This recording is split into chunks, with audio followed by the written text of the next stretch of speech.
নমস্কার, আজ একটা অঙ্ক নিয়ে এসেছি। অঙ্কটা বলা আছে কি একটি জলপূর্ণ ট্যাঙ্ক দুটি নল দিয়ে 6 ঘন্টায় ও 10 ঘন্টায় খালি হয়। নল দুটি একসঙ্গে খুলে দেওয়ার 2 ঘন্টা পরে ট্যাঙ্কটির কত অংশ জলপূর্ণ থাকবে? উত্তর হবে 7/15 অংশ। অঙ্কটা দুটো পদ্ধতিতে করে দেওয়া আছে। অঙ্কটা কি প্রথম পদ্ধতিতে আমরা জানি মোট অংশ মানে 1 জানি আমরা, কিন্তু এখানে কী বলেছে আমরা প্রথমে ইউনিট ডিজিট ধরে করব। কী বলেছে 6 ও 10, তো 6 ও 10-এর লসাগু কত হয় 30।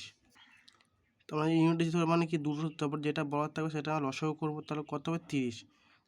মোট হচ্ছে কি 30 ইউনিট কাজ। প্রথমে 6 আর 10, প্রথমে এক ঘন্টা 6 ঘন্টায় করে 30 ইউনিট কাজ, তাহলে 1 ঘন্টায় করবে কি 5 ইউনিট কাজ, আর 1 ঘন্টা করবে 3 ইউনিট কাজ। টোটাল তারা 1 ঘন্টা কত সম্মিলিতভাবে মানে একসাথে তারা কত ইউনিট কাজ করবে? 3 আর 5 যোগ করে 8। টোটাল তারা 1 ঘন্টা করবে 8 ইউনিট কাজ, তাহলে 2 ঘন্টা কত করবে 16 ইউনিট কাজ। তাহলে তারা 16 অংশ ইউনিট কাজ মানে 16 অংশ খালি করে দিয়েছে। মোট কত করেছে? মোট আমাদের বেরিয়ে যায় 30 অংশ। তাহলে যদি আমরা 16 থেকে 30 বাদ দিই, আমার থেকে 16 বাদ দিই, 16 দিয়ে কত পড়ে আছে? 14 অংশ কাজ, 14 পড়ে আছে। তা 14 পড়ে আছে, 14 কার উপর পড়ে আছে? মোট তো 30 অংশ। তাহলে কী করে আমরা 14/30 করে দেবো। তাহলে যদি সব কাটাকুটি করে তাহলে কত হবে? 7/15। এটাই হচ্ছে উত্তর। আশা করি সবাই বুঝতে পেরেছো।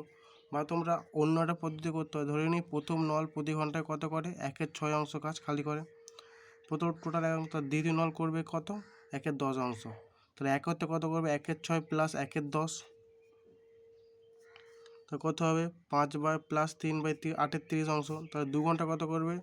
2তে গেলে 2 1 2 15 2 30, তাহলে কত হবে? 8/15 অংশ কাজ 2 ঘন্টা খালি করবে। তাহলে অবশিষ্ট কত পড়ে আছে? টোটাল তো 1 অংশ। তাহলে 1 - 8/15 তোমার তো কত? 7/15 8 বিয়োগ করে 7/15। তাহলে উত্তর কত হবে? 7/15 অংশ। দুটো পদ্ধতি করা আছে, যেটা সুবিধা সেটা করতে পারো। আশা করি সব বুঝতে পেরেছো।